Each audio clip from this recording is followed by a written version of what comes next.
בנימין נתניהו, אני רוצה לספר לך את סיפורו של מוחמד אבו אל-קומסאן, בן 32 מעזה. ניסיתי חודשיים לפני המלחמה ולאחר מכן חווינו את מסע הגירוש. חברת הכנסת גוטליב. עברנו ממקום למקום החל מהצפון ועד שהגענו לדיר אל-בלח.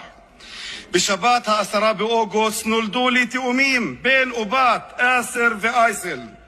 וזאת לאחר ניתוח קיסרי קשה שעברה אשתי, דוקטור ג'ומאנה ערפי. שמחה מילאה את ליבנו בבואם של ילדינו הראשונים. ההתרגשות הייתה בלתי ניתנת לתיאור. בבוקר יום שלישי ה-13 באוגוסט יצאתי בשמחה לבית החולים. הוצאתי את תעודת הלידה לתינוקות שלי.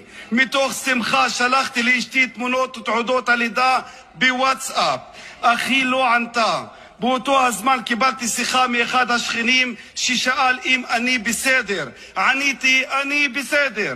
והוא אמר לי, הדירה שאתה שוכר הופצצה.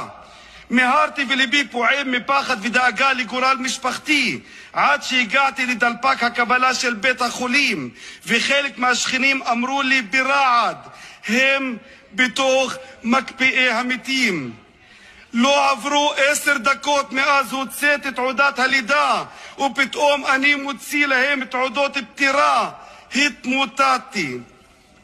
בעזה יש 17,038 תינוקות שהמערכת שלך הרגה. ביניהם 825 תינוקות מתחת לגיל שנה.